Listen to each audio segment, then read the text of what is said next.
Meeting है भैया।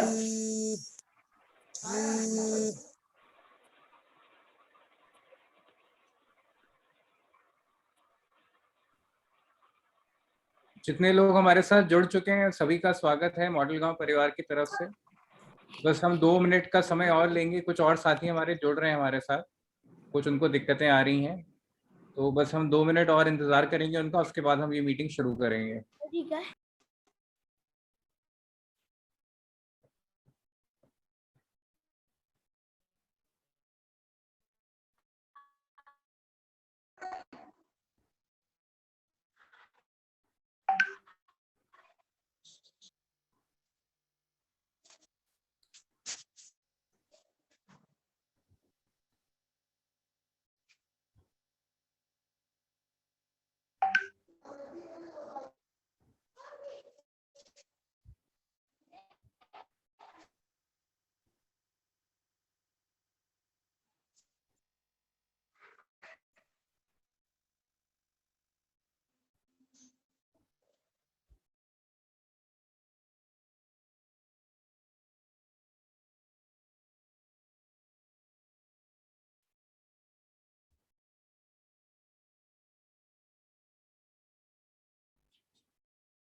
सचिन, हम लोग शुरू करें?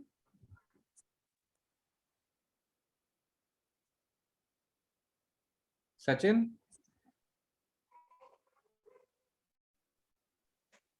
स्टार्ट कर लीजिए सर। अच्छा।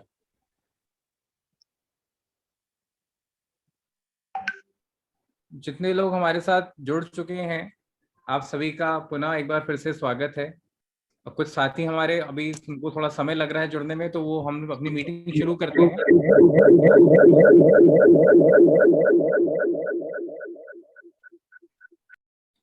और वो हमें ज्वाइन कर लेंगे साथ में ही। आज आमतौर से राघवेंद्र बाकी सबको म्यूट कर लें आप। आमतौर से जब भी हम लोग की मुलाकात होती है तो हम मॉडल गांव के बारे में बात करते हैं, कैसे हम गांव को विकसित कर सकते हैं, कैसे आपके माध्यम से हम विकास की बातों को गांव वालों तक पहुंचा सकते हैं। लेकिन अभी कुछ परिस्थितियां ऐसी चल रही हैं, हम सभी वाकिफ हैं इन परिस्थितियों से। कोविड-19 की महामारी एक बार फिर से हमारे जीवन में आई है और काफ़ी अस्त व्यस्त किया है उसने हमारे जीवन को। बहुत सारे हमारे जानने वाले हैं जो इस महामारी का सामना नहीं कर पाए। इस दौरान जो दिक्कतें उठी उसको हम उनके साथ मिल के भी हम उनका साथ नहीं दे पाए और वो अब हमारे बीच नहीं है। तो ऐसी परिस्थितियों में 2 चीज़ें बहुत महत्वपूर्ण हो जाती हैं। एक, कि हम आपस में संवाद बनाए रखें और एक दूसरे की जो दिक्कतें हैं उसे सुनते रहें, समझते रहें और जो जितना हमारे बस में है उसे उसका निवारण करने के लिए हम कार्यरत हों। और दूसरी चीज़ है कि हम एक नए नज़रिए से भी चीज़ों को देखें। हम ये समझने की कोशिश करें कि जो हमारे अनुभव हम सबके अभी हो रहे हैं इंडिविजुअल लेवल पे, उन अनुभव को हम कैसे एक दूसरे के साथ साझा कर सकते हैं, ताकि अगर वही दिक्कत हमारे जीवन में आए तो उसे हम बेहतर तरीके से उसका हम निवारण कर सकें। तो इन्हीं दो बहुत ही साधारण उद्देश्यों के साथ आज हम आपके बीच आए हैं। सबसे पहला जो हमारा प्रयास है वो ये है कि जितनी भी जानकारी हमें इस महामारी के बारे में है वो हम आपसे साझा करें। हम और हमारी टीम लगातार गांव में लोगों से संपर्क में है, शहरों के डॉक्टर्स के साथ संपर्क में है। तो हम कोशिश ये करते हैं कि हम कुछ जो भी हमें जानकारी प्राप्त है वो हम यहाँ पे लोगों से साझा करें। अ, आशा करता हूँ काफ़ी चीज़ें आप लोगों को पहले से ही ज्ञात होंगी, लेकिन अगर कुछ भी हम नया बता पाएँ आपको, नया हम समझा पाएँ या उसी चीज़ को हम आपके सामने दोहरा पाएँ, आज के समय में दोहराने की भी बहुत आवश्यकता है। और इसका सबसे बड़ा उदाहरण है कि पता तो हम सबको है कि हम सबको मास्क पहनना चाहिए, लेकिन अक्सर मौके पे हम मास्क पहनना भूल जाते हैं। कभी कोई आ गया मिलने के लिए या कुछ हो गया तो हम तुरंत वहाँ पहुँच जाते हैं। बहुत सारी ऐसी बातें हमारे मन में बैठ गई हैं जो कि सही नहीं हैं। अक्सर हम अपने दोस्तों के सामने, अपने रिश्तेदारों के सामने हम बड़े रिलैक्स हो जाते हैं। हम बहुत आराम से हो जाते हैं कि भाई इन्हें तो नहीं होगा कोविड, तो हमें इनसे डरने की ज़रूरत नहीं है। लेकिन जिस प्रकार से अभी परिस्थितियाँ हमारे सामने आ रही हैं, अ, अगर हम सचेत नहीं रहेंगे तो इस बीमारी का जो संक्रमण है वो हमें कहीं से भी और किसी से भी हो सकता है। तो ऐसी ही कुछ बातों को हम यहाँ पे रखेंगे। हो सकता है आप उन बातों को जानते भी हों, तो एक परिवार के सदस्य के रूप में हम उन्हें दोहराना चाहेंगे आपके फ़ायदे के लिए। और दूसरा हम ये भी ज़रूर चाहेंगे कि हम आप जो भी यहाँ पे बातें हम लोग आपसे साझा करें या आपके अनुभव हम आपसे सुनें, इनको आप अपने जानने में, अपने गाँव में, अपने साथियों के साथ जितना भी आप बता सकें, ताकि इन बातों का लाभ जो है सभी तक पहुँच सके। इसके लिए सबसे पहले मैं आमंत्रित करना चाहूँगा हमारे ऑनरेरी मेंटोर श्री हीरालाल जी को। अ, और मैं सर से ये निवेदन करूँगा कि सर आप सबको संबोधित करके इस महामारी से बचाव का एक क्या स्ट्रैटेजी होनी चाहिए, एक क्या तरीका होना चाहिए, उसके ऊपर थोड़ा-सा प्रकाश डालें। हीरालाल सर?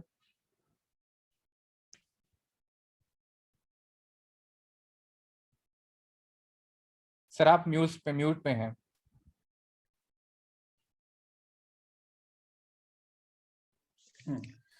तो देखिए, मैं आप सभी लोगों का स्वागत करता हूं। और जो वर्तमान में परिस्थिति है और जो वर्तमान में सिचुएशन है वो बड़ा ही परेशानी भरा है। ये जो परेशानी भरा शब्द मैं यूज कर रहा हूँ, ये से आप हम सभी लोग परिचित हैं। ऐसा नहीं है कि आप नहीं जानते हो या कोई मैं नई बात बता रहा हूँ। लेकिन जो विषम परिस्थितियों में अच्छा काम करता है वही जंग जीतता है। जो ये डिजास्टर मैनेजमेंट है, जिसको कि हिंदी में महामारी कहते हैं, वे फर्स्ट आया। हम लोगों ने सक्सेसफुली उनसे निपटे, हमारे उसमें सफलता हासिल की हम लोगों ने। लेकिन इधर फेज सेकंड में हम सफल नहीं हैं। ये मैं व्यक्तिगत तौर पे कह सकता हूं कि जो हमारा नुकसान हो रहा है जनजीवन का, जितने लोगों की डेथ हो रही है, अगर हम इसकी तुलना पुराने से कहें तो हम ये कहेंगे कि हम लोग इसमें कुछ से निपटने में असफल रहे हैं। तो इसमें असफल रहे हैं तो असफलता का कारण क्या है? तो ये तो बहुत आसान है कि सौरभ लाल ने काम नहीं किया, मुनीर जी ने काम नहीं किया, फलाने ने काम नहीं किया। दूसरे के ऊपर आरोप लगाना, दोषारोपण करना बहुत आसान है, लेकिन अपनी जिम्मेदारी को खुद समझना और अपने ऊपर दोष लगाना ये आसान बात नहीं है। तो मेरा ये मानना है कि सबसे पहले तो हम दोषी हैं। सबसे पहले हम दोषी हैं। कैसे दोषी? ये हैं कि जब हमें मालूम है कि कोरोना एक बहुत बड़ी बीमारी है और इससे लड़ने के लिए हमें मजबूत बनना होगा।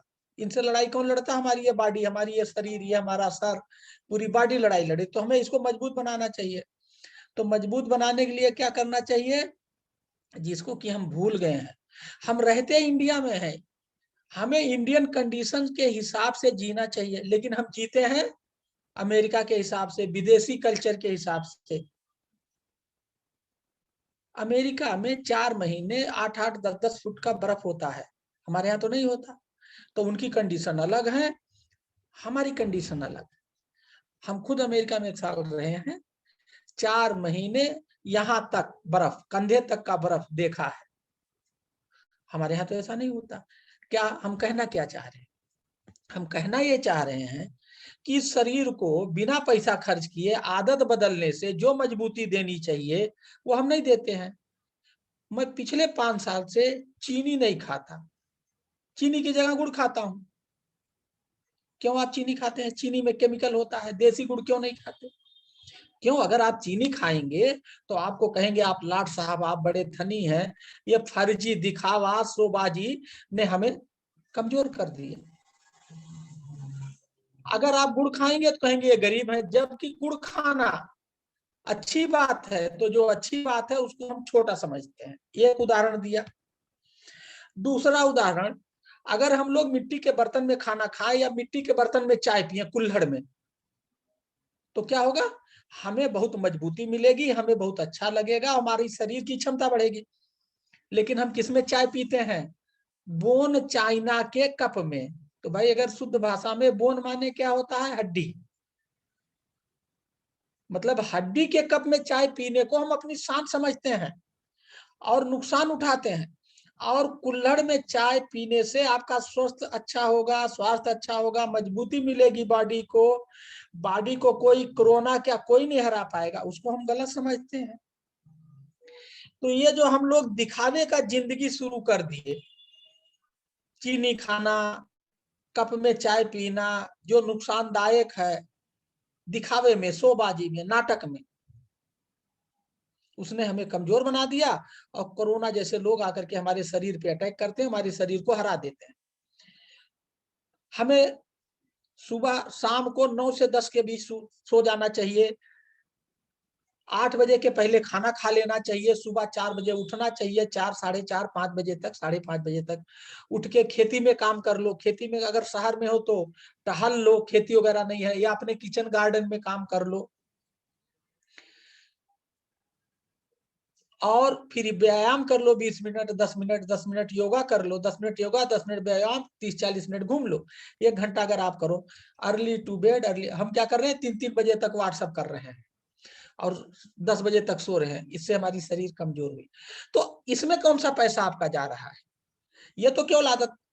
मैं सुबह डेली पिछले 5 साल से, पहले मैं भी, ये मेरी आदतें अच्छी नहीं थी, मैं पिछले 5 साल से 9 से 10 के बीच सो जाता हूँ। सुबह 4:30 बजे के इर्द गिर्द मेरी आंखें, आदत बन गई है, खुद अपने आप उठता हूँ। खुद मैं IAS अफसर हूँ, मेरे पास सब सुविधा है। गर्म करने वाला केटल है, इलेक्ट्रिक में लगा है, स्विच ऑन किया, पानी डाला, उसमें काढ़ा वाला चीजें डाली, गर्म किया, पिया, और उसके बाद चले गए घूमने। फिर वहीं घूमते हैं।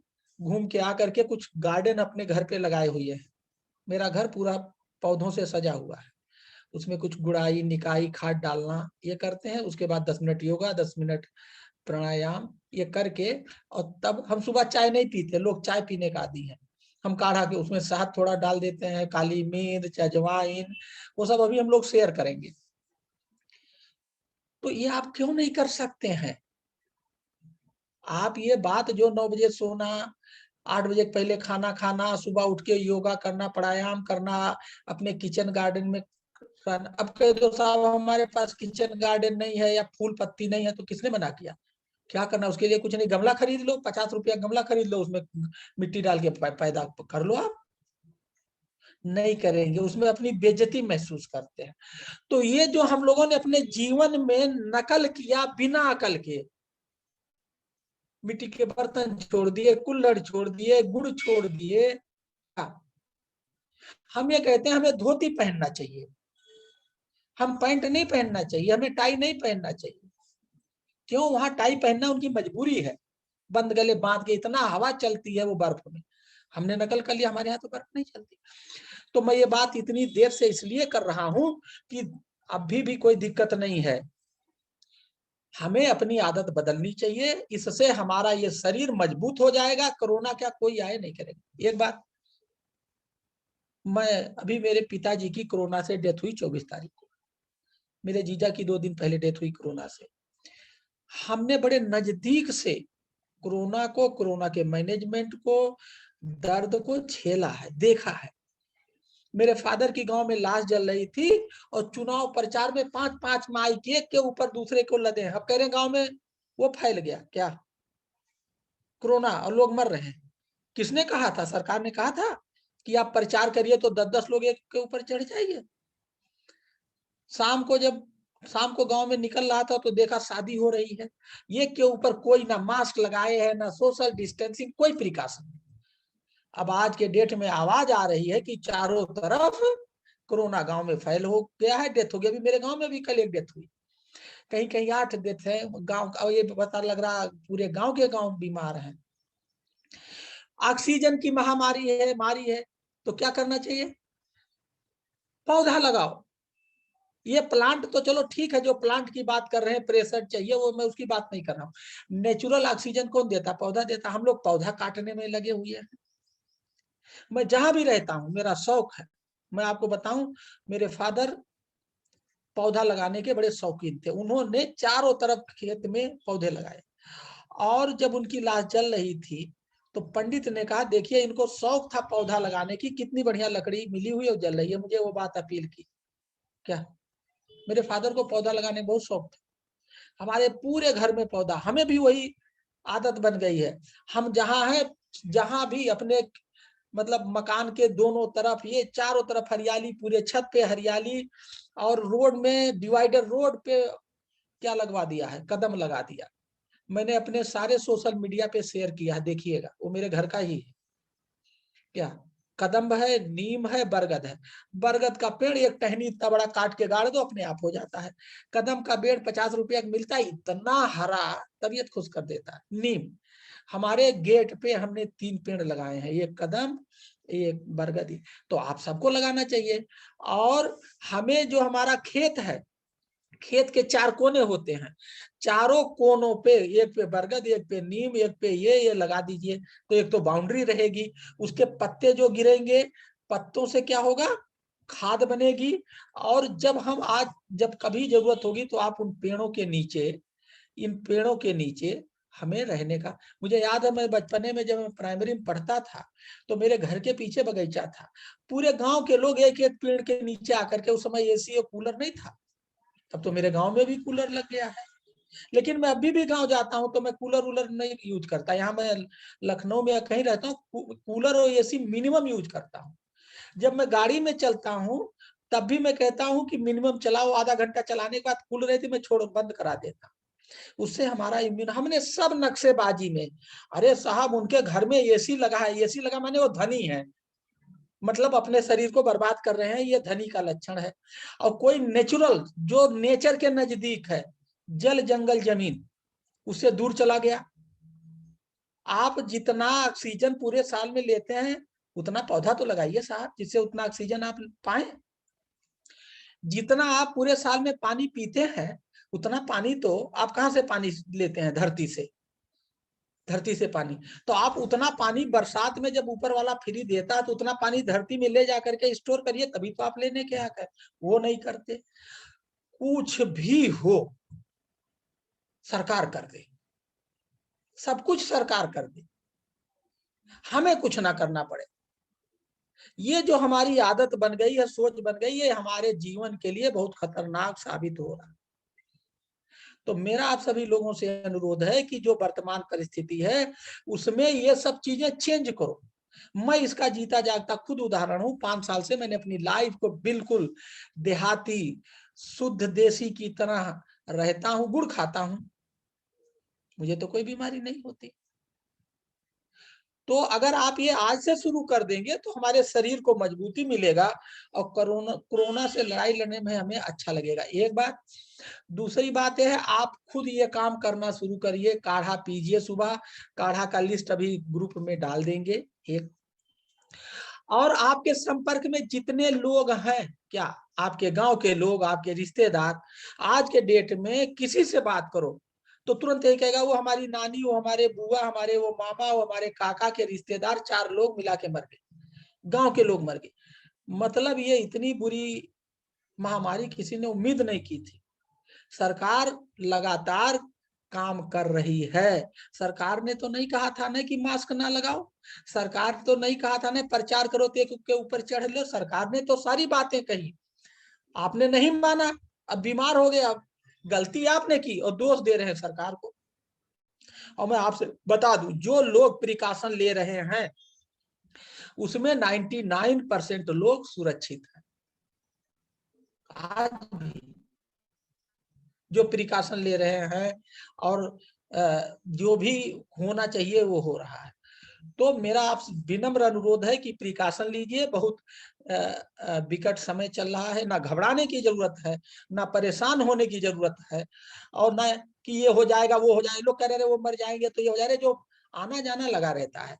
ऐसा नहीं है कि किसी के जिंदा रहने से या मरने से दुनिया रुक नहीं जाती है, दुनिया है चलती रहेगी। हमें हिम्मत के साथ, हौसले के साथ जीना है और इस कठिन सिचुएशन को फेस करना है। तो आप ये पूरा फार्मूला अपने पे लगाइए। जो बात मैं आपको समझा रहा हूं, अपने गांव वालों को, अपने से जानने वाले जितने भी लोग आपके टच में हैं मोबाइल फोन से या ऐसे, उनसे फोन पे बताइए, समझाइए, खुद सुरक्षित रहिए और उनको सुरक्षित रहिए। अब 1 मिनट की लास्ट में बात मॉडल गांव का विकास का। हम लोग जो इकट्ठा हो रहे हैं ये मॉडल गांव के लिए इकट्ठा हो रहे हैं। तो आपके एरिया में जो प्रधान जीते हैं, जो जनप्रतिनिधि जीते हैं, उनका नंबर ले लीजिए, उनको मॉडल गांव के बारे में बताइए। इसी बहाने आप एक प्रोडक्टिव, एक अच्छे काम में आप इंगेज होंगे, आपकी बुद्धि काम करेगी। ठीक है, मॉडल गांव की पूरी साइट पढ़ लीजिए, उस मॉडल गांव की साइट को डिफरेंट अपने लोकल, अपने जिले में, अपने एरिया में, अपने रिश्तेदार में बताइए, नुकसान नहीं है। क्यों? Knowledge is power. अगर आप मॉडल गांव के बारे में आप कुछ बताएंगे किसी को, तो आप उसे नॉलेज दे रहे हैं, उसे आप इम्पावर। जैसे हम किसी को पैसा दे तो कहते हैं भाई हमने आपकी मदद कर दी, ऐसे गुरुजी जब पढ़ाते हैं क्लास में तो हमें क्या देते हैं? नॉलेज ही तो देते हैं पढ़ा के, और वो नॉलेज देते हैं, उससे हम मजबूत होते हैं, हमारा दिमाग खुलता है, हमारी सोचने समझने की क्षमता बढ़ती है। तो मॉडल गांव गांव के लोगों को नॉलेज दे रहा है, पैसे के रूप में, नोट के रूप में। यहाँ नोट नहीं है, नोट की जगह समझो नॉलेज है। और हमारी पूरी टीम, अभी हम 2 तारीख से 23 तारीख तक कलकत्ता में ऑब्जर्वर थे, जो कलकत्ता में भी चुनाव हुआ, वहां भी हम गांव घूमे, वहां के गांव का सर्वे किया।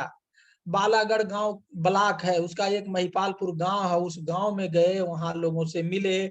सौरभ विश्वास प्रधान था, वहां के सचिव से मिले, सबसे बात किए। बांग्लादेश के बॉर्डर गए, वहां के गांव को देखा, पूरी स्टडी किया कि हमारे यूपी की खेती में गांव में, वहां की खेती गांव में क्या अंतर है।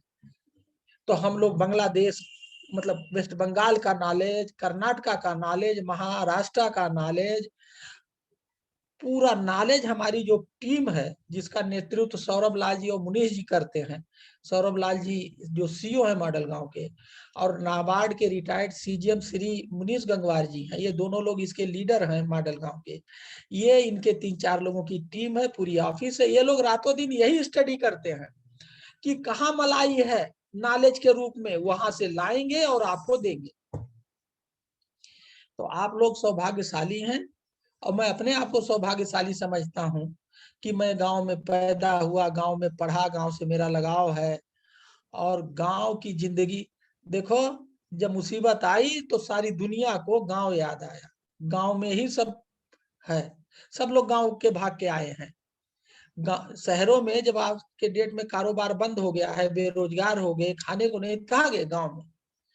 तो इसका मतलब गांव से बढ़िया कोई चीज नहीं है। गांव में शुद्ध है, हवा शुद्ध है, वहां का पानी शुद्ध है, वहां का खान पीन शुद्ध है, इसीलिए गांव का आदमी बहुत मजबूत है और वो कोरोना से लड़ ले रहा है। और दिन में हो जितना कोशिश करिए, अगर आपको सोना होना हो तो गांव में जो सबसे हरा पड़ा पौधा उसके नीचे सोइए। ये भी लोगों ने बताया है क्या, कि गांव में जो हरा, जैसे मेरे घर पे, मेरे दरवाजे पर ही एक आम का पेड़ बहुत अच्छा है। जब अभी मेरे फादर की डेथ हुई तो हम लोग उसी पेड़ के नीचे 2-2, 3-3 मीटर के दूरी पे उसी के नीचे रहे, इतना बढ़िया लगता था। एसी है, वो नेचुरल है। उससे ओरिजिनल ऑक्सीजन मिलता है, शरीर अपने आप मजबूत हो। तो ये जो देसी देहाती नुस्खा है इसका पालन करिए। और जो आपके एरिया में जनप्रतिनिधि जीते हैं, प्रधान, बीडीसी सदस्य, और उनको मॉडल गांव के बारे में बताइए, उनका नंबर लेकर के मॉडल गांव के अधिकारी कर्मचारी को दीजिए, जिससे हम लोग जोड़ें।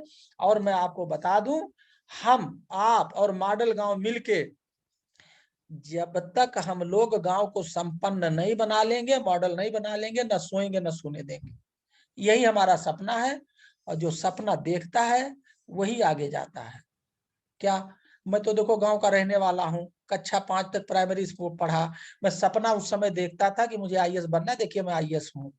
आप सब भी सपना देखना शुरू करो कि आप राम शरण वर्मा बनना चाहते हो। कक्षा 8 फेल है राम शरण वर्मा, और पूरी दुनिया में उनका नाम है। यही बाराबंकी के हैं। उनके गांव का नाम है, क्या नाम है, क्यों, उनके गांव का नाम मैं स्लिप कर रहा हूँ। तो अभी जब स्थिति नॉर्मल होगी, उनके यहाँ आइए, उनसे बात करिए, उनसे पूछिए कि आप कक्षा 8 फेल हो, आईआईएम में पढ़ाते क्यों जाते हो? आपको ये सोच कहाँ से आई? आप कैसे इतना धनी हो गए? आप देहात में राजाओं जैसा घर कैसे बना लेंगे? उनसे सीखो, नकल करो। और वही रामशरण वर्मा नहीं, दौलतपुर गांव का नाम है, याद आ गया। आपके जिले में ही बहुत अच्छे अच्छे किसान हैं जो किसानी को व्यवसाय के रूप में बदल दिए हैं। हम लोग कृषि करते हैं, हमें कृषि नहीं करना है, हमें कृषि की जगह कृषि व्यापार करना है। हमें एग्री की जगह एग्री बिजनेस करना है।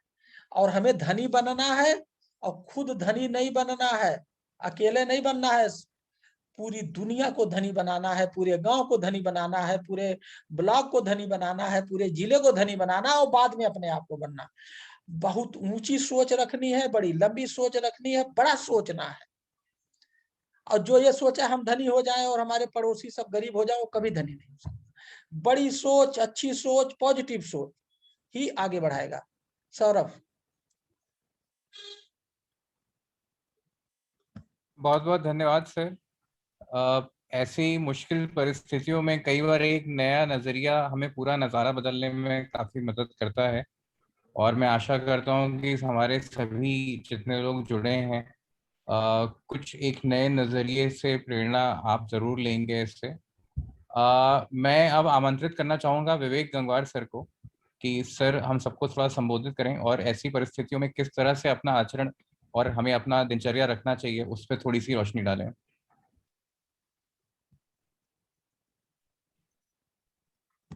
धन्यवाद सौरभ। सबसे पहले मैं सभी साथियों को मेरा बहुत बहुत नमस्कार। अभी आज की जो हालात में जो सबसे इम्पोर्टेंट है, मैं हमेशा बार बार कहता हूँ कि मेंटल हेल्थ सबसे इम्पोर्टेंट। क्योंकि हम कितना भी जो भी काम कर रहे हैं वो काम हम बेहतर तरीके से तभी कर पाएंगे जब हम मानसिक रूप से स्वस्थ। और जो मानसिक रूप से स्वस्थ होता है, जैसे हीरालाल सर को अभी आप सुन रहे थे, देखिए उन्होंने हर बहुत सारी बात, बिल्कुल प्राकृतिक प्रेम की बात।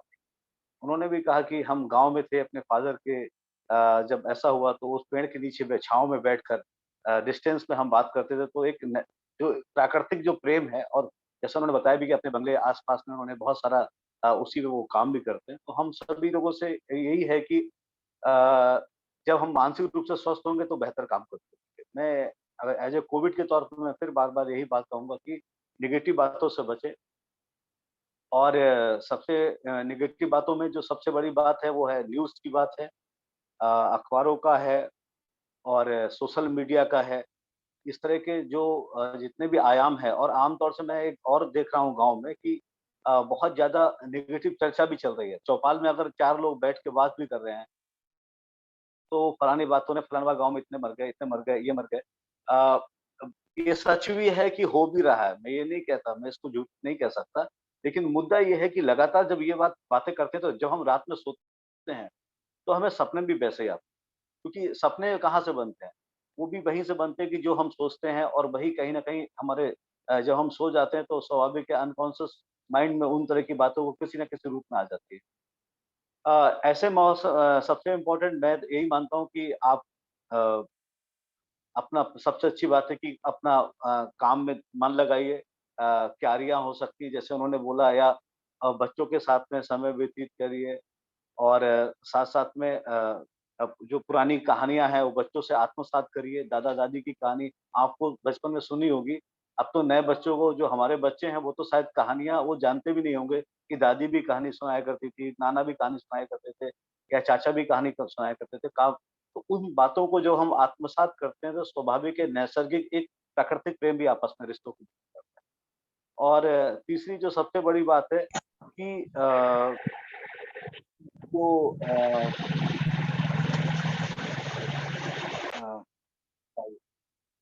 तो जो तीसरी जो सबसे बड़ी बात है कि मेरा ये मतलब विशेष रूप से मानना है कि इन लोग सबसे मतलब आप सभी लोग जो है पॉजिटिव बनाए रखने के लिए एक अच्छा आप गाना सुनिए, मूवीज़ देखिए, आप साहित्य, अच्छा साहित्य पढ़िए, और साथ-साथ में एक पॉजिटिव एनवायरनमेंट बनाएँ। और मैं एक बार-बार कह रहा हूँ, मैं पिछली भी वक़्त में मैंने कहा कि जो सबसे इम्पोर्टेंट बात है, हमारे बच्चों की मनोदशा बहुत खराब है। अगर टेलीविज़न देख लिया, थर्ड लेयर की बात सुन ली, तो ऐसा हो जा रहा है कि हमारे बच्चे बहुत मानसिक दबाव में आ रहे हैं।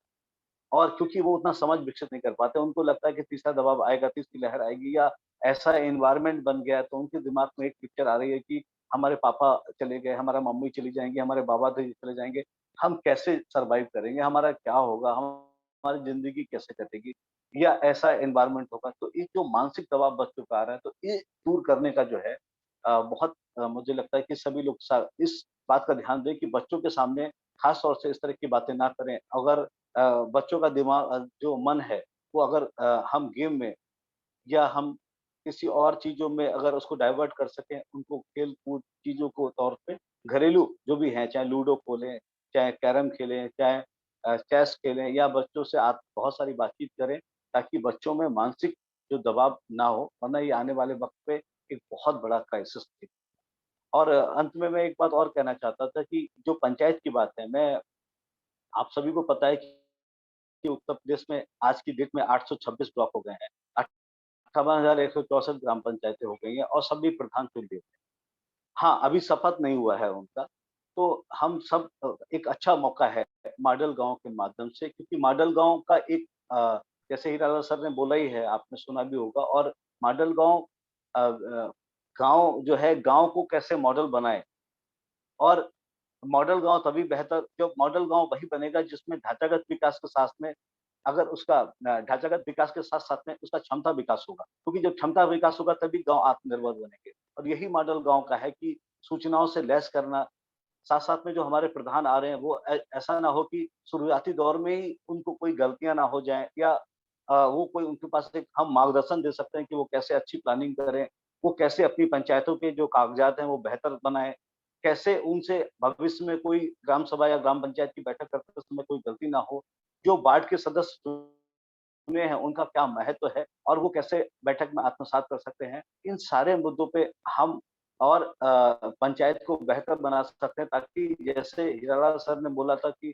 बंगाल में जब वो ऑब्जर्वर के तौर पे बंगाल के बॉर्डर पे भी, चाहे वो बांग्लादेश के बॉर्डर हो, चाहे पंचायत के, जो उन्होंने बहुत सारी पंचायतों की बात की। हाँ, ये उन्होंने ये भी बताया कि वहाँ के पंचायत का जो ढाँचा है वो थोड़ा-सा बड़ी पंचायतों में है। वहाँ पे बड़ी पंचायतें होती हैं, वहाँ वार्ड सदस्य की बड़ी मान्यता होती है।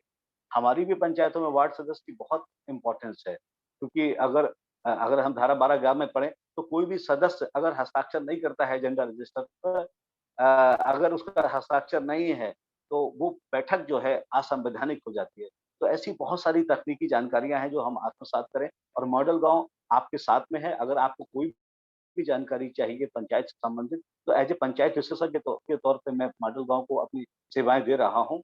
मैं बिल्कुल तैयार हूँ, और आपके कोई भी प्रश्न हो पंचायत के, तो आप बेहिचक हमारा जो फ़ोरम है मॉडल गाँव का, उसके माध्यम से आप हमसे आत्मसात कर सकते हैं, और हम सब मिलके उस समस्याओं को दूर भी करेंगे साथ-साथ में। और इसके अलावा एक बेहतर पंचायत को हम मॉडल गाँव के तौर पे विकसित करेंगे, ताकि हम देश में कह सकें, हाँ, उत्तर प्रदेश हमारा, वैसे तो पूरा देश हमारा है, लेकिन हम उत्तर प्रदेश को एक बेहतर पंचायत के तौर पे खड़ा कर सकें, और एक सकारात्मक विचार के माध्यम से कोविड से हम लड़ सकें। Thank you so much Saurabh. बहुत बहुत धन्यवाद सर। जो साथी हमारे साथ जुड़े हैं, मैं उनसे आग्रह करना चाहूंगा कि कोई अपनी कुछ बात रखना चाहे, कोई अपना अनुभव साझा करना चाहे, तो वो प्लीज हमारे सामने बात कर सकते हैं हमसे। कोई अगर कुछ कहना चाह रहा हो, जी जी प्लीज बात करें सर। आप अनम्यूट कर लें अपने आप को, अपने आप को अनम्यूट करके आप अपनी बात कर सकते हैं। जी सर, जी सर। नमस्कार सभी लोगों को। आवाज आ रही है मेरी? जी जी नमस्कार, जी बिल्कुल। विवेक जी को, आप सभी लोगों को नमस्कार। सभी लोगों ने बहुत अच्छे विचार रखे। इसी क्रम में मैं भी अपने थोड़े से विचार रखना चाहता हूं। आपने बहुत अच्छे समय पर इस मीटिंग का आयोजन किया है सर, क्योंकि सर ने अभी बताया कि लोग बीमारी से कम मर रहे हैं। जो मानसिक स्तर लोगों का इतना भयभीत हो चुके हैं मानसिक स्तर से, उससे ज्यादा लोग परेशान हो रहे हैं। और मैं समझता हूँ इस मानसिक स्तर को हमें मजबूत करना चाहिए।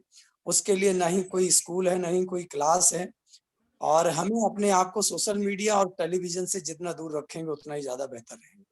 क्योंकि सोशल मीडिया और टेलीविजन जो है वो कहीं हद तक ज्यादा भ्रम फैला रहे हैं।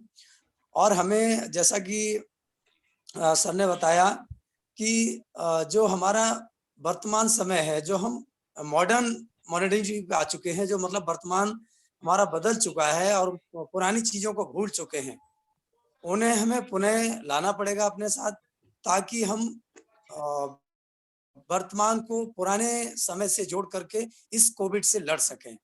जैसा कि हम सभी लोग जानते हैं, पेड़ हमारे दोस्त होते हैं, और ऑक्सीजन का जो प्रॉब्लम हमारे सामने आज क्राइसिस खड़े हैं, वो हम उसके जिम्मेदार स्वयं हैं। पीपल का पौधा, आप सभी लोग जानते हैं कि पीपल का पौधा पवित्र क्यों हमारे हिंदू धर्म में माना गया। उसके पीछे कारण यही है क्योंकि पीपल का पौधा अपने लाइफ में 2400 किलोग्राम ऑक्सीजन देता है, और कार्बन डाइऑक्साइड को सबसे ज्यादा सकिंग करने में हमारे घर में तुलसी की जो हम पूजा करते हैं, वो अपने आप में एक जड़ से लेकर के बीज, फूल, पत्तियां सब उसका औषधि में होता है।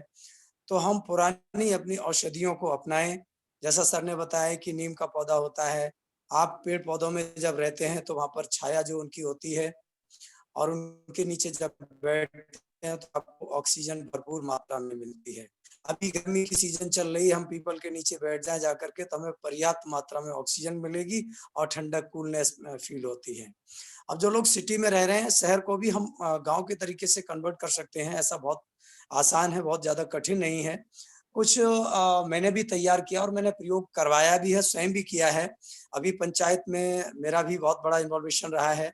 छोटा भाई है वो प्रधान हुआ है, तो लगभग 8 दिन तक सौरभ जी मैं बहुत ज्यादा बिजी रहा, और लगभग 48 घंटे तक मैंने एजेंट बन के वोट काउंट कराया। तो मैं 48 घंटे तक कंटिन्यू जागता रहा, और आप सोचिए इतनी भीड़ में रहा, तो मैंने अपने आप को एकदम आइसोलेट किया। सबसे पहले वहां से निकलने के बाद मैंने लगभग 72 घंटे तक अपने आप को आइसोलेट किया और काढ़ा वगैरह लिया, और मैं एकदम स्वस्थ, मैं वैसे तो स्वस्थ भी था, लेकिन फिर भी अपने आप को, चूंकि मैं किसी बीमारी को लेकर के आया हूं, तो मैं नहीं चाहता हूं कि हमारे बच्चों को या हमारे घर वालों किसी और को लगे। तो मैंने अपने आप को आइसोलेट किया, और आइसोलेट होकर के मैं एकदम स्वस्थ हूँ, कोई प्रॉब्लम भी नहीं है मुझे। उसके लिए मैंने समय समय पर काढ़ा भी लिया, और मैं अपने घर में क्या, लगभग जितने भी मेरे फैमिली मेंबर है, मैं सभी को काढ़ा लेने के लिए बोलता हूँ। मैंने कुछ काढ़ा तैयार किया है, और उसके साथ साथ गरारा भी तैयार किया है। मैं वैसे कमेंट में भी लिख के डाल दूंगा। ये एक वैद्य जी हैं, उन्होंने बताया, और वैसे तो सौरभ जी को पता होगा ऑलरेडी। और सबसे ज्यादा हम औषधियों पे बातें हैं, औषधियों पे बहुत बड़ा वर्क करते हैं।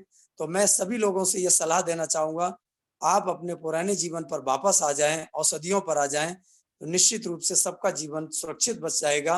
और ये बीमारी बहुत आसान है, इससे बड़ी बीमारियां हमारे जीवन में आई थी, और हमने उन्हें सबको खत्म कर दिया, क्योंकि उस समय एलोपैथ नहीं था, उस समय आयुर्वेद था, और आयुर्वेद ही हर बीमारी को खत्म करता है। आज ये सिद्ध हो चुका है।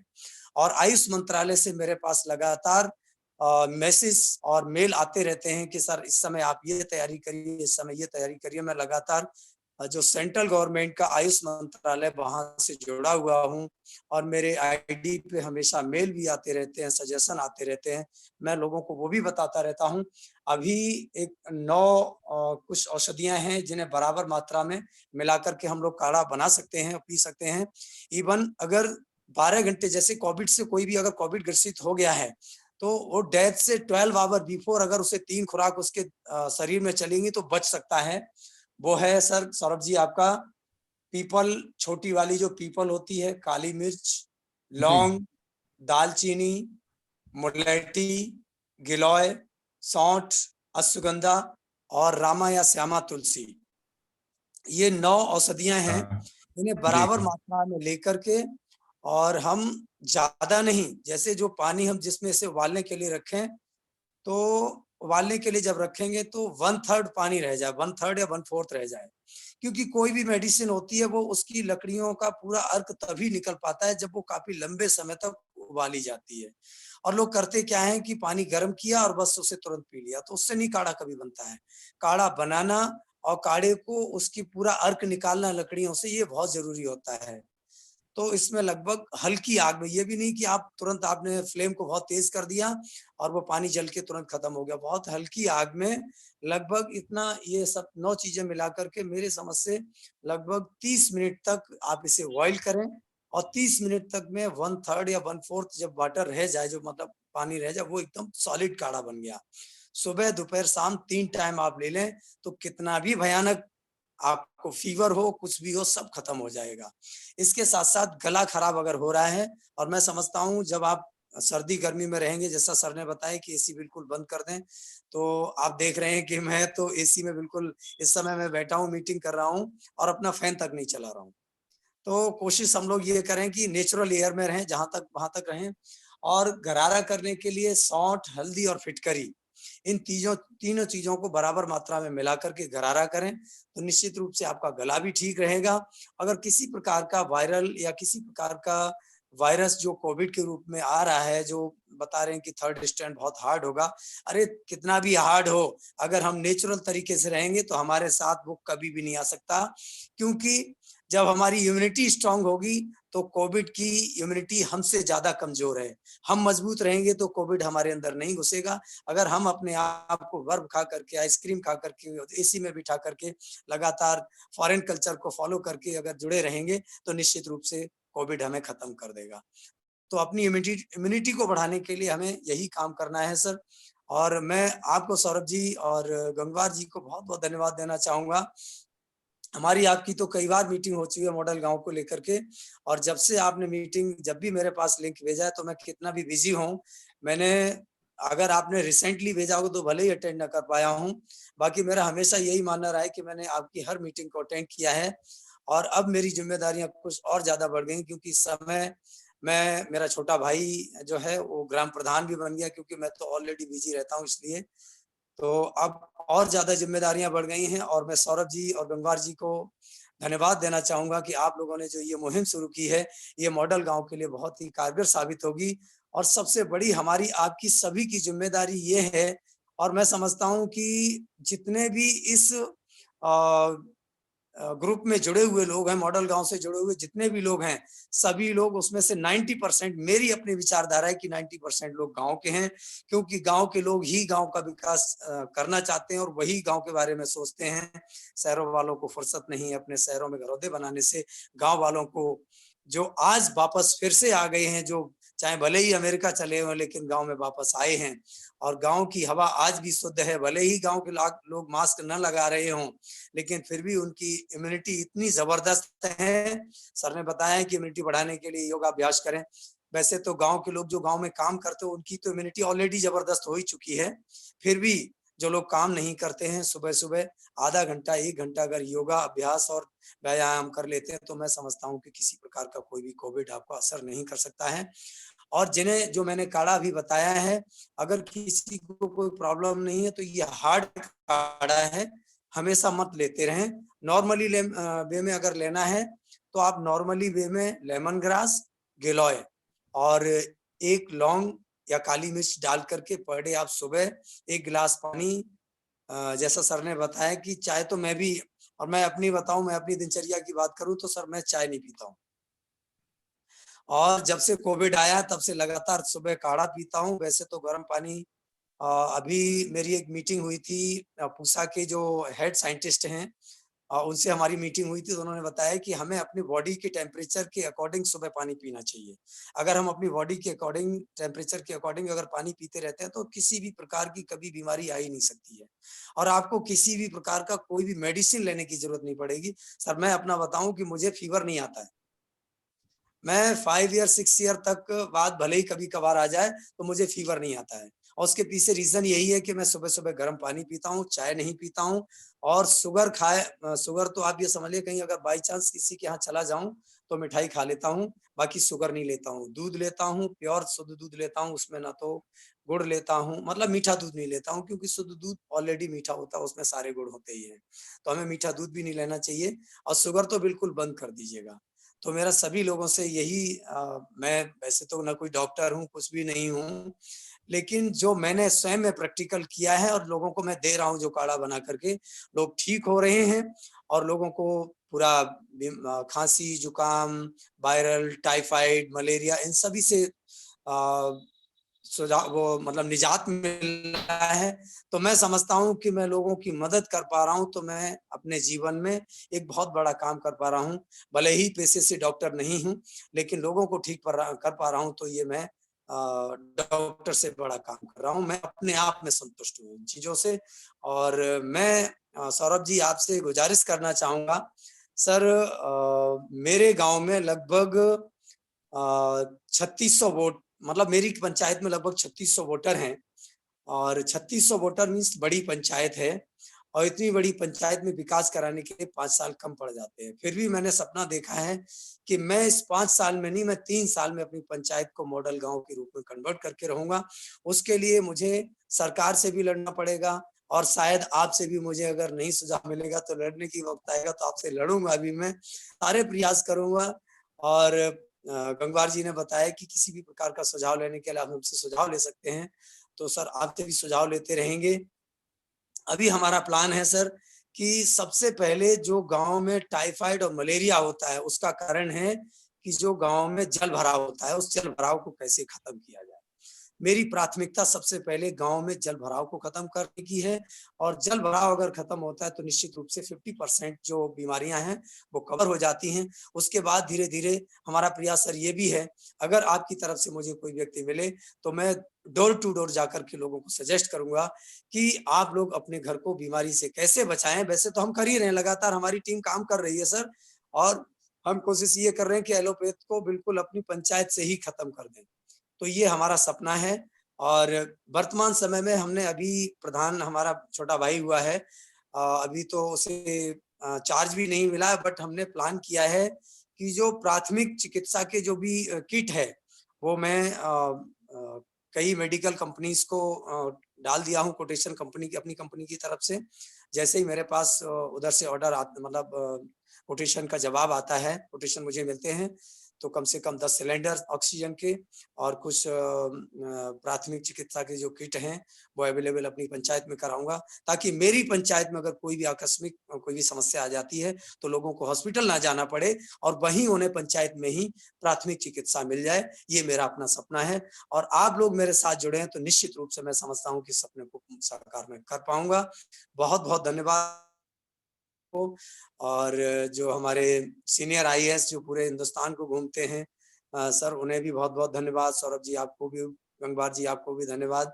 और आप लोग इसी मुहिम को आगे बढ़ाते रहिएगा और मजबूती से बढ़ाइएगा, और मेरी तरफ से जो भी सहयोग हो मैं सहयोग करने के लिए तैयार हूँ। मैं चूंकि औषधियों पर काम करता हूँ, तो औषधियाँ जो मेरे टच में आएंगी, जहाँ भी भेजने की जरूरत आएगी मैं भेजता रहूंगा। धन्यवाद सभी को। बहुत बहुत धन्यवाद सर आपका। आपकी बात ना सिर्फ हमें प्रेरणा देती है और इस बात का एक हमें जोश भी दे रही है कि कहीं ना कहीं जिस मुहिम को हम लेकर चले थे, उस मुहिम में इतनी ईमानदारी थी कि आप जैसे लोगों ने अपना समय देना उचित समझा, आप जैसे लोगों ने अपना ज्ञान हमसे साझा करना उचित समझा। तो कहीं ना कहीं इसे हम सबकी सफलता भी मानते हैं, और आपकी बातों से हम ये प्रेरणा भी लेते हैं कि हम इस मुहिम को और मेहनत से आगे बढ़ाएं। एक दो चीजों का मैं आग्रह करना चाहूंगा सर हम कि आपने जो जी सर जी काढ़ा की चीजें बताई, अगर आप उसके चैट पे डाल दें तो हमारे जी सभी श्रोताओं के लिए आसान हो जाएगा, और हम आगे भी इसको जो है लोगों से जी मैं साझा करने में हमें आसानी हो जाएगी। कमेंट बॉक्स में डालता जी हूँ। जी जी बिल्कुल। और बहुत बहुत मुबारक हो कि आज जो प्रधानी का जो रिजल्ट आपके फेवर में आया। और जी सर जी एक संगठन के रूप में हमें सबसे ज्यादा खुशी इस बात की होती है कि जब कोई ताकत, जब जनता की ताकत एक अच्छे प्रतिनिधि के हाथ में आ जाए, तो सबसे बड़ा जो सुधार का और विकास का आगाज होता है वो वहीं से होता है। जी सर जी तो ये एक बहुत अच्छी बात आपने हमसे साझा करी।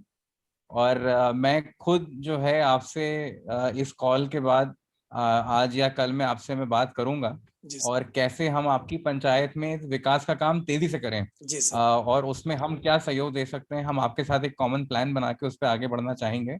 तो मैं आपसे इस पे हम एक मीटिंग हम अलग से आपके साथ करेंगे। लेकिन बहुत अच्छा अच्छा लगा, और आपने समय दिया और आपने जो भरोसा हम पे जताया है उसके लिए मैं आपका तहे दिल से शुक्रगुजार हूँ। बहुत बहुत धन्यवाद। बहुत आपको भी, आपको पूरी टीम को सर, आपकी पूरी टीम को धन्यवाद। बिल्कुल। नमस्कार। Thank you sir. और कोई साथी हमारे कोई बात करना चाहेंगे? सौरभ हेलो एक बात हेलो सर। जी सर, विवेक सर जी आप बोलें। आ, सौरभ एक बात, मैं जो हमारे साथी अभी जो चुनाव जिनके छोटे जी भाई जीते हैं, मैं एक जी बात जरूर, क्योंकि ये मेरा विषय भी है, तो बिल्कुल। एक सबसे बधाई के साथ में जो उनका एक है कि मॉडल गांव बनाने की बात है। मैं जैसा उन्होंने बोला था कि जैसे टाइफाइड या उसके लिए जो पानी का जो भराव है उसको बंद, मेरा ये मानना है कि वो भी जानते होंगे कि हमारा पूरा जो शरीर जो है वो 70% शरीर हमारा पानी से बना है।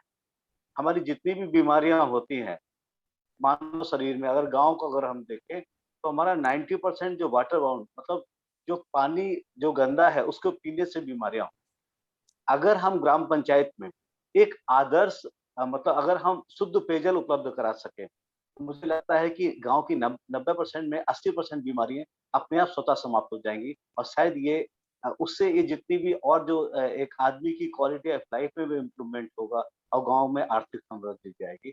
इसमें जो मदद चाहिए उसके लिए हमारा पूरा मॉडल गांव उनको मदद करने को तैयार है। मैं बस मुझे ये जी सर धन्यवाद।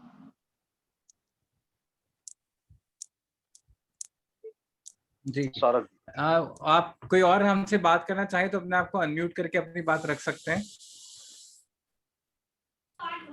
हेलो नमस्कार सर। मुबीना जी नमस्कार। जी सर कैसे हैं आप? और सभी को एकदम नमस्कार बढ़िया, आप मेरा। बताएं। जी बिल्कुल जी बिल्कुल सर। मैं बस सबसे पहले मॉडल गांव का बहुत बहुत धन्यवाद करना चाहूंगी, जितना उन्होंने मुझे अपने प्रोजेक्ट मतलब उसमें जोड़ा, मीटिंग्स में इतना मुझे एक कॉन्फिडेंट आया है आप लोगों के साथ ज्वाइन करने में। आज मैं गांव-गांव जाकर प्रधानों से फेस टू फेस बहुत मतलब निडर होकर बात कर पाती हूँ और अपना मतलब अपने विचार रख पाती हूँ उन पर, और वो लोग बहुत अच्छे से सुनते भी हैं, सपोर्ट भी करते हैं सर। तो सर जैसे आजकल का माहौल चल रहा है, आजकल का मतलब कोरोना कोविड चल रहा है, तो उसमें भी लोगों को सकारात्मक सोच की बहुत ज़रूरत है। दवाइयाँ, मेडिसिन्स और औषधियाँ अपनी जगह हैं सर, वो बहुत अच्छी बात है। लेकिन सबसे पहले मैं यही कहना चाहूँगी कि अगर हमारे अंदर अच्छी सोच है और हम अंदर से खुश हैं, हैप्पी है और दूसरे सामने वाले को भी हम खुश रखते हैं, तो ऐसी महामारी में हम बहुत आसानी से मतलब निकल जाएंगे। तो मेरे कहने का मतलब है सब मिलकर एक दूसरे को सपोर्ट करें, मेंटली सपोर्ट करें, किसी को भी नर्वस ना करें, किसी को भी मतलब ऐसा नहीं कहें कि कोविड से ऐसा हो रहा है वैसा हो रहा है, क्योंकि आजकल मैंने यही देखा है कि मेरे आसपास जो गांव है तो वहाँ डेथ का स्कोप इतना बढ़ गया है कि लोग डर गए हैं बिल्कुल। तो मैं उन लोगों को फ़ोन के ज़रिए क्यों बताती हूँ, वीडियो कॉल के ज़रिए उनको बताती हूँ कि नहीं, उनको कुछ मतलब कुछ जोक्स वगैरह सुनाती हूँ, उनको ग्रुप में मैंने ग्रुप बना रखा है, तो उसमें अच्छे से मैं उन लोगों को मोटिवेट करती रहती हूँ। तो मेरा मानना है कि औषधि अपनी जगह है, लेकिन अगर हमारे सकारात्मक विचार हैं, तो हम हर बीमारी से लड़ सकते हैं। हर साल, हर 100 साल बाद एक महामारी आती है और उससे हम निकल कर आते हैं। सरकार हमारा सपोर्ट करती है, सरकार हमारे साथ है, तो हम लोगों को भी उनके साथ खड़े रहना चाहिए। और हर मॉडल में उनका साथ देना चाहिए, हर पल उनका साथ देना चाहिए। आजकल लोग तरह तरह की बातें अफवाहें फैला रहे हैं, अफवाहों से दूर रहिए और अपने आप को, अपनी फैमिली का ख्याल रखिए, अपना सपोर्ट कीजिए। सर मैं एक शेर कहना चाहूंगी कि कौन कहता है कि आसमां में सुराग नहीं हो सकता, कौन कहता है कि आसमां में सुराग नहीं हो सकता, एक पत्थर तो तबीयत से उछालो यारो। तो बस थैंक यू सर। और हीरालाल सर का मैं बहुत धन्यवाद करती हूँ क्योंकि मैं एक जॉब करती हूँ एनजीओ में सर, कि सर उससे भी जुड़े हुए हैं और मुझे बहुत गौरव है, बहुत ज़्यादा मैं धन्यवाद करती हूँ सर आप सभी का कि मैं आप लोगों से जुड़ी हूँ। I proud of you sir, आपने मुझे जोड़ा इसमें और मुझे इतना कुछ सीखने को मिला sir. Thank you sir. Mobina ji बहुत बहुत धन्यवाद। आपके विचार बहुत अच्छा लगा सुन के कि आप इस सोच के साथ आगे बढ़ रही हैं। और ये बात आपने बिल्कुल सही की कि इस समय जितनी दिक्कत बीमारी की वजह से हो रही है उतनी ही दिक्कत नकारात्मक सोच की वजह से भी हो रही है। तो जितना ध्यान हमें स्वास्थ्य व्यवस्था पे देना है उतना ही ध्यान हमें मानसिक स्वास्थ्य पे भी देना चाहिए लोगों का। और कहीं ना कहीं ये हम सबकी जिम्मेदारी है कि हमारे जानने वाले में अगर कोई ज्यादा परेशान है या कोई ऐसी दिक्कत में है तो उसे कैसे हम अपने उनकी बातों को साझा करके उनकी परेशानी को समझ के उन्हें गाइड करके और हम उन्हें इस समस्या से निकाल सकते हैं। और बिल्कुल सही बात है, कोई काम इतना मुश्किल नहीं है, तबीयत से करने की देरी होती है। तो और बहुत अच्छा लग रहा है कि आप लोगों की ऐसी भावनाएं हैं हमारे साथ। और हम लोग बहुत छोटी टीम के साथ एक बहुत बड़े संकल्प को लेकर आगे बढ़े हैं। लेकिन जिस तरह से आप लोग की बातें सुनते हैं तो ये लगता है कि हाँ हमारी कारवां जो है और बड़ा होता जा रहा है। तो ये बहुत अच्छी बात है। तो बहुत बहुत धन्यवाद मोबिना जी, बहुत अच्छा लगा आपसे बात करके। Thank you sir, thank you sir. और मुझे ऐसे ही अपने साथ अपनी टीम के साथ जोड़े रखना सर, ताकि मैं बिल्कुल आने वाले बिल्कुल टाइम में और लोगों की भी हेल्प कर सकूं और अपनी भी मदद कर सकूं सर। सबसे पहले मेरी मदद हो रही है, सबसे पहले तो मेरी हेल्प हो रही है इससे। अगर मैं किसी की जी मदद जी। कर रही हूँ तो मेरी हेल्प हो रही है सर, क्योंकि मैं नहीं फील्ड नहीं में जाती बिल्कुल हूँ। बिल्कुल। जिस सर फील्ड में जाती हूँ, मैं आपका एक्सपीरियंस अपना रखना चाह रही हूँ कि मैं फील्ड में जब जाती हूँ तो ऐसे लोगों से मिलती हूँ कि वक्त की रोटी मुहैया नहीं होती है उन्हें। मैंने देखा है कि उनकी फैमिली में सूखी रोटी, सूखे चावल खाते हुए लोगों को देखा है। आप जानते हैं कि मैं एनजीओ में मतलब HIV एड्स पर वर्क करती हूँ सर, तो मुझे जी ऐसी जी कम्युनिटी, बिल्कुल हाई रिस्क कम्युनिटी पे काम करती हूँ कि उन लोगों को मतलब मुंह लगाने को भी लोग तैयार नहीं होते, उन लोगों को हम अपने गले लगाते हैं सर। तो सर बहुत बढ़िया बिल्कुल। उन लोगों को गले लगाते हैं हम लोग। ये नहीं है कि हम लोग सैलरी के लिए काम नहीं करते सर, हमारा जी काम है जी सोशल बिल्कुल वर्क, सोशल वर्क। बिल्कुल बिल्कुल। बस वही, अगर हमारे मन में सच्ची भावना है किसी के लिए तो हम सब कुछ कर सकते हैं, बिल्कुल लेकिन हमें एक कदम बढ़ाना होगा। मैं आप सभी से कहना चाहूंगी कि मत डरिए, आप एक कदम बढ़ाइए। देखिए 4 कदम आपके साथ खुद जुड़ेंगे।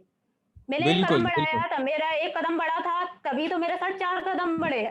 आप सर जुड़े, आपके साथ साथ मेरे साथ और लोग भी हैं, मेरे ऑफिशियली लोग हैं, मेरे फैमिली लोग हैं, मेरे आस पड़ोस के लोग हैं, मेरे गांव के लोग हैं। और सर वो सब लोग सपोर्ट करते हैं, बहुत सपोर्ट करते हैं। मैं जगह जगह, अभी तो कोविड की वजह से कैंप नहीं लगा पा रहे हैं हम लोग, कैंप में आपने देखा भी होगा सर, जगह जगह जाकर हम लोगों को मोटिवेट करते हैं, हम लोगों को मतलब जागरूक करते हैं। एजुकेशन बहुत जरूरी है सर, ग्रामीण क्षेत्र में एजुकेशन का इसको बहुत कम रहता है, क्योंकि वहां लोग क्या करते हैं। एक बात मैं रखना चाहूंगी कि अगर मॉडल गांव को हमें और विकसित करना है तो हमें गांव में जाकर जो CSC PSC सेंटर होते हैं, आशाएं होती हैं, आंगनबाड़ी होती हैं सर, वहाँ के प्रधान होते हैं, तो हमें उनसे मीटिंग रखनी चाहिए छोटी छोटी, उनसे वर्चुअली ही सही, इस टाइम तो वर्चुअली हो पाएगा सर। उनसे मीटिंग करेंगे तो उन लोगों को जागरूक करेंगे या फिर कुछ भी उनको हम समझाएंगे, तो इससे विकास क्या होगा, वो उन लोगों तक पहुंचाएंगे जो उनसे जुड़े हुए हैं। हम 4 की मदद तो करें सर, 4 की मदद करेंगे तो 4 वो और 8 की मदद करेंगे। तो सर मैं यही कहना चाहूंगी कि सभी लोगों से कि आगे बढ़िए, कदम बढ़ाइए, इंशाल्लाह ऊपर वाला भी उसी की मदद करता है जो अपनी मदद करता है। आप जब अपनी मदद करोगे तो 4 लोगों की आपके अंदर भावना खुद पैदा हो जाएगी। आप मदद कीजिए, आप आगे आइए और लोगों को जोड़िए, आपसे जुड़े हुए सारे लोग जो आप उनको जोड़िए मॉडल गांव से, और देखिएगा फिर हमारे गांव का विकास क्या होगा। फिर एक मॉडल गांव बिल्कुल नहीं, एक बहुत बड़ा मॉडल गांव बनेगा और एक बहुत विकसित एक टीम बनेगी, जो हम हर बुराई, हर कुरीति, गांव में जो भी प्रॉब्लम है उसको हम क्रैक कर सकते हैं मिलकर। बिल्कुल अकेला तो कुछ नहीं कर सकता, अकेला चला हूँ मतलब कारवां लेकर, लेकिन हम लोग मिलेंगे तभी बात बनेगी। बिल्कुल बिल्कुल तो मोबिना सर जी। मैं और आपका बहुत बिल्कुल। बहुत और बिल्कुल मैं ये कहना चाहूंगा कि जी मॉडल गांव में हम लोग महिला सशक्तिकरण और महिला विकास पे अब हम लोग एक कार्यक्रम शुरू करने जा रहे हैं और उसकी हम तैयारी कर रहे हैं। तो मेरा आपसे आग्रह ये भी रहेगा कि आपके नेटवर्क में जो भी गांव में एसएचजी महिलाएं हों, आंगनबाड़ी के लोग हों, जी सर आपके साथ आप अपना नंबर इसमें चैट में डाल दें, तो हम लोग आपसे संपर्क करके और हम लोग एक छोटे छोटे प्रोग्राम करना शुरू किया जाए और ओके फिर सर धीरे धीरे हम लोग वो ग्रुप की जो समस्याएं हैं उन पे फोकस करते हुए। तो आपकी बात बिल्कुल सही है और जो हमारा महिला सशक्तिकरण का जो कार्यक्रम है उसमें आपसे हम सुझाव भी लेंगे उसको और कैसे मजबूत सर बनाया जा सके। सर मैं एसएचजी समूह चलाती हूँ। मैंने अपने नाम से एक एसएचजी समूह चलाया है, अभी स्टार्ट किया है, 3 मंथ्स हुए हैं जी। और उसमें बहुत अच्छा विकास हुआ है सर। उसमें 3 महीने में इतना अच्छा प्रॉफिट हुआ है, 3,000 का हमें प्रॉफिट हुआ है। सिलाई का हमने काम स्टार्ट करा था हाँ सर। हाँ। उसमें जो महिलाएं हैं, ऐसी महिलाएं हैं जो मतलब 100-50 रुपए अपने बचत के रूप में अपने पास रखती हैं, तो वो हमने अपने एसएचजी समूह को समर्पित कर दिया है। अभी किसी को भी ज़रूरत पड़ती है तो हम लोग सारी महिलाएं मिलकर उसके साथ उसकी हेल्प के लिए खड़े होते हैं। तो बहुत अभी बढ़िया। एक्सीडेंटली कुछ हो गया था एक हमारी एसएचजी महिला के साथ सर, तो हम सब महिलाओं ने मिलकर उसकी हेल्प की थी, उसी एसएचजी की समूह, और हमें उसके लिए बहुत ज़्यादा सम्मानित भी किया गया था सर। 3 महीने में हमने इतना अच्छा सा वो करा था, बहुत अच्छा लगा हम लोगों को। और यही है सर, मेरा तो मानना है कि मैं अपनी एक टीम बना करके आगे बढ़ना चाहती हूँ सर। क्योंकि लोग बहुत गिराने की कोशिश करते हैं, बहुत लोग मुझे नर्वस करने की कोशिश करते हैं कि क्या कर रही हो मुबीना, तुम क्या कर रही हो, घर बैठो, कुछ नहीं कर पाओगी तुम। तो मैं उन लोगों को दिखाना चाहती हूँ कि महिला जो हैं वो किसी से कम नहीं है, वो सब कुछ कर सकती हैं। मुबीना जी, आप बिल्कुल एकदम सही कह रही हैं और सबसे पहले तो मैं आग्रह करूंगा कि आप अपना नंबर जरूर डालिएगा चैट में ताकि हम आपसे संपर्क कर सकें। और दूसरा ये है कि जो भी आपको परेशान करें, नर्वस करें, उनको बोलिएगा मेरे पीछे मॉडल गांव का बहुत बड़ा परिवार है। जी तो सर, किसी दिन मुलाकात होगी तो लोग गिनते नहीं बन पाएंगे तुमको कि कितने लोग हैं उसमें। तो आप बिल्कुल बिल्कुल बिल्कुल परेशान ना हो और ईमानदारी से, अच्छी नीयत से जो काम आप करेंगी उसमें आपको कोई नहीं रोक पाएगा और आपके समर्थन में हम लोग खड़े हैं। जो भी जी सर, समस्याएं आपको शुक्रिया। होगी, जो भी होगी, हम लोग मिलके उसको करेंगे। आप अपना नंबर जरूर दे दीजिए, हम लोग आपसे बात करके और इसमें आगे प्रोग्राम को डेवलप करेंगे हम लोग। Okay sir, thank you so much sir. और सर हीरालाल सर का भी मैं धन्यवाद कर रही हूँ, बहुत बहुत, उन्होंने भी बहुत अच्छे सुझाव दिए। सर विवेक सर थे, उन्होंने भी बहुत अच्छे सुझाव दिए। और मैं सभी का धन्यवाद करना चाहूंगी कि इस मॉडल गांव की हमारी टीम, हमारी एक फैमिली है, टीम नहीं सर, फैमिली है, हम लोग फैमिली बिल्कुल हैं। बिल्कुल बिल्कुल फैमिली को कोई बिल्कुल फैमिली को कोई तोड़ नहीं सकता, चाहे कि कुछ भी हो बिल्कुल जाए। हम लोग एक साथ खड़े हैं, एक मुद्दे पर खड़े हैं। हम सामने वाले को हरा सकते हैं लेकिन हम नहीं हार सकते, हम हार नहीं बिल्कुल सकते। बिल्कुल बिल्कुल बिल्कुल बिल्कुल सही बात है। बिल्कुल बिल्कुल। बिल्कुल नहीं, बहुत सर। अच्छा जी, बहुत अच्छा लगा आपकी बातें सुन के। और हम लोग ओके बहुत सर, जल्द आजकल में आपसे दोबारा बात करेंगे हम लोग। Okay sir, thank you. अपना नंबर दे दीजिएगा इसमें चैट में। हाँ। ओके सर, नमस्कार। नमस्कार नमस्कार। रिदम जी, आप कुछ कहना चाह रहे हैं? नमस्कार सौरभ जी, और जी मैं जी। सभी बड़े लोगों को यहाँ प्रणाम कहना चाहूँगा। मैं करंटली संयुक्त राष्ट्र के वॉलंटियर फोर्स के लिए काम कर रहा हूँ, जो कोविड के लिए लड़ रहे हैं। तो एक बहुत अच्छी बात विवेक सर ने कही थी कि एक ऑप्टिमिज्म, एक सकारात्मक सोच डेवलप करने की बात कही गई थी। मुझे लगता है जीवन के पुनर्निर्माण का समय आ चुका है। एक स्पेनिश फ्लू के बाद जो ये समय आया है, इसमें हमको दोबारा से जीवन को सोचने का अवसर मिला है। जीवन की दिनचर्या बदलना, जैसे हीरालाल सर ने बोला अभी कि जीवन की दिनचर्या भी बदलनी पड़ेगी। बहुत सारी ऐसी चीजें हैं जो हम करते आए हैं, बिना सोचे करते जा रहे थे, उनको बदलना पड़ेगा। क्योंकि अभी ईक्यू, इमोशनल क्वेश्चन अपना बढ़ाना पड़ेगा। अपने अपने विचारों पे, अपने सोच को फिर से देखना पड़ेगा कि हम जो चीज़ कर रहे हैं, वो क्यों कर रहे हैं।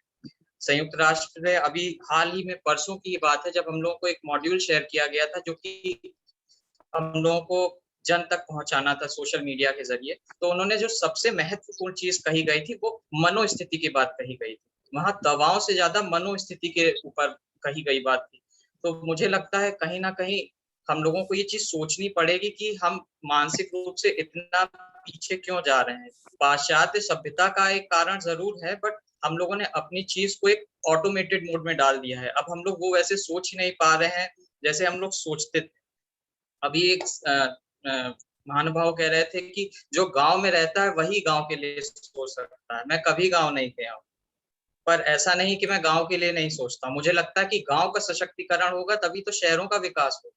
जो ये रिवर्स माइग्रेशन हो रहा है उसका महत्वपूर्ण मुख्य कारण क्या है? कारण तो यही है ना कि हमारे गांव गरीब, गांव से लोग महाराष्ट्र जाते हैं, कर्नाटका जाते हैं, रोजगार ढूंढते हैं। तो अगर वो अपने ही गांव में अपनी ही जगह पे कोई एम्प्लॉयमेंट ढूंढ पाएंगे, कहीं की रोजगार ढूंढ पाएंगे, तो वो वहां क्यों जाएंगे?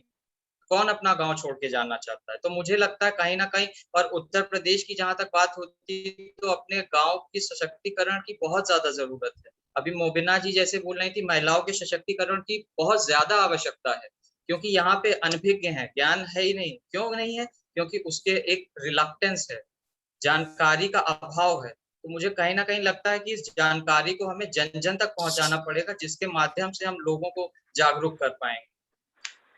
और मेरा सिर्फ इतना ही मानना है कि गांव को सशक्तिकरण करने के लिए पहले हमें अपनी सोच को सशक्तिकरण देना पड़ेगा, सोच में बदलाव लाना पड़ेगा, और उसी के माध्यम से हम अपने गांव के स्तर पे कोई ना कोई बदलाव ला सकते हैं। इसी के साथ मैं धन्यवाद चाहूंगा। रिदम बहुत मैं आपका नाम सही प्रोनाउंस कर रहा हूँ ना? ये सही है, वो एक्चुअली रिदम इंग्लिश वाला ही है, स्पेलिंग केवल RIDAM है, वरना अच्छा, वो okay the same. Okay. Rhythm, पहली तो बात है कि मैनी कॉन्ग्रेचुलेशंस टू यू, आपको बहुत बहुत शुभकामनाएं कि आप इतनी यंग एज में इतनी मैच्योर सोच रखते हैं। और जो ये टाइम जनरली यूथ जो है वो बहुत सारी डिस्ट्रैक्टिंग एक्टिविटी में टाइम स्पेंड कर देता है। आप UN के कोविड टास्क फोर्स का हिस्सा हैं, वहाँ पे वॉलंटियर कर रहे हैं, लोगों के बेनिफिट की बात कर रहे हैं, इसके लिए बहुत बहुत मुबारकबाद आपको। दूसरी चीज जो मेरे को आपकी बात बहुत अच्छी लगी कि अगर कोई शहर से कभी गांव नहीं गया, इसका मतलब ये नहीं कि वो शायद गांव के भले के बारे में कुछ सोच ना पाए या कुछ चीज प्लान ना कर पाए। तो ये एक बहुत अच्छी चीज है, और मैं कोशिश करूंगा कि इस बात को मैं ज्यादा से ज्यादा युवाओं तक भी लेकर जाऊं। और ये बहुत एक अच्छा आपने आपने बात करी, और ये बिल्कुल सही बात है कि विलेज एम्पावरमेंट के बाद ही अर्बन डेवलपमेंट की बात हो सकती है।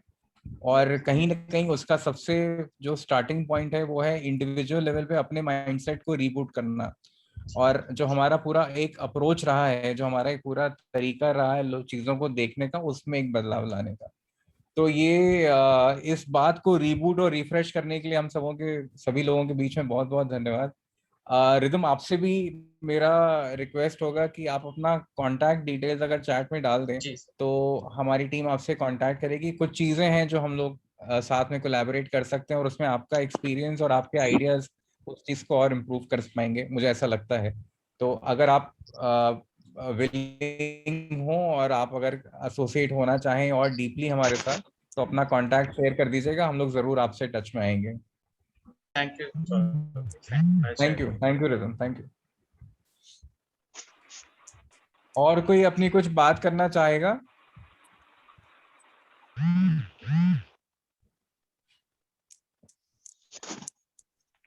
और कोई साथी हमारे कुछ बोलना चाह रहे हैं हमसे?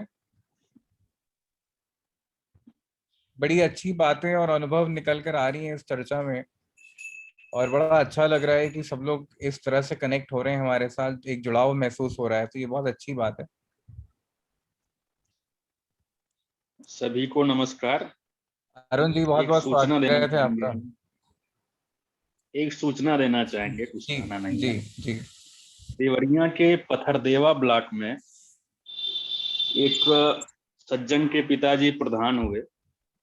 उस सज्जन ने ग्राम पंचायत के लिए 1 करोड़ रुपया अपने पास से डोनेट किया है। अच्छा। उन्होंने अपनी कमाई से 1 करोड़ रुपया पंचायत के विकास के लिए, वो भी तब कहा जब उनके पिताजी जीत गए। तो अब समाज अच्छा। में कुछ ऐसा बदलाव आ रहा है, लोग बढ़ के गांव समाज के लिए काम करना चाह रहे हैं। ये सूचना थी सर, जी जी केवल अरुण जी, मुझे और कहीं से मिली। ये आपने बहुत अच्छी बात हम लोग की जानकारी में रखी, क्योंकि हम लोग को इसके बारे में जानकारी नहीं थी। और कहीं ना कहीं आपने बिल्कुल सही मैं कहा कि ये गांव का नाम भी ग्राम। लूंगा। जी जी जी। उनके पिताजी 86 साल की उम्र में प्रधान बने हैं। अच्छा। अरे वाह। तो उन्होंने ये- अपनी कमाई से हाँ। 1 करोड़ रुपया ग्राम पंचायत निधि में दिया है, ये काबिले तारीफ है। बिल्कुल। और विवेक सर के लिए तो एक अचीवमेंट है। कहाँ के हैं ये पत्थरदेवा कहाँ? Deoria sir, Deoria Pathardeva block. हाँ ठीक है, तो ऐसे लोगों को तो अच्छा है ये जो अपने मन से, तो इनको बताओ ऐसे की सूची दे दो, हर जिले में कोई 2-1 लोग अच्छे हो बनाओ, बताओ इनको बात की है। बिल्कुल सर, बिल्कुल और इनको इस तरह की बैठक में हम लोग बुलाएंगे भी। जी। वो हमारे मित्र हैं, उनके फूफा हैं। हम्म। तो अभी वो कॉल किए थे, थोड़ी हेल्थ सही नहीं थी, तो व्हाट्सएप पे बात हो रही थी। मैंने कहा ठीक। भाई बहुत अच्छी बात आप लोगों ने किया। वो हम्म, मॉडल गांव में वहाँ कोरोना वॉरियर भी हैं, सलेमपुर तहसील में, जिनके फूफा जी ने ऐसा किया है। बहुत बढ़िया, बहुत बढ़िया। बहुत अच्छा। अरुण जी कोशिश करेंगे इनसे संपर्क करके, बिल्कुल सर, है बिल्कुल। ना, इनको ये निश्चित ही मॉडल गांव के साथ जुड़ेंगे। जी जी जी बिल्कुल। अरुण जी उस ग्राम पंचायत का नाम बता सकते हैं? मैं बिल्कुल सर अभी आपको बता दे रहा हूँ।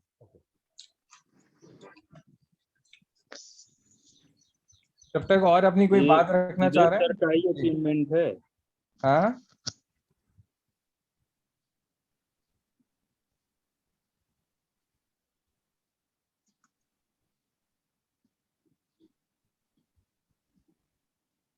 विवेक सर कुछ बोलेंगे इस अचीवमेंट पे अपने? नहीं, अचीवमेंट मेरा नहीं है, वो तो उनके पिताजी का है जिन्होंने 1 करोड़ रुपया दिया है। मेरा तो यह है कि उस ग्राम पंचायत, क्योंकि मैंने देवरिया के सारे ब्लॉकों को मैंने ट्रेनिंग दिया है। पत्थरदेवा बिल्कुल कुशीनगर से मिला हुआ है ये, और वहाँ पर उपाध्याय जी वीडियो भी हैं, तो अगर मुझे मालूम चलेगा तो मैं कांटेक्ट भी करूँगा। मतलब मुझे अच्छा, मतलब बहुत अच्छा लगा ये नई पहल हो रही है, मतलब खासतौर से उत्तर प्रदेश में, देश में तो और राज्यों में तो है। और ये ग्राम सेवा की तरफ एक बढ़ते उत्साह का भी एक बहुत बड़ा इंडिकेटर है ये। तो ये बहुत अच्छी चीज है, और ये कहीं ना कहीं हमें ये भी सिखाता है कि हर व्यक्ति को एक ही रंग के चश्मे से नहीं देखना चाहिए। सबको अपनी इंडिविजुअल मेरिट पे हम लोगों को अप्रिशिएट करना चाहिए।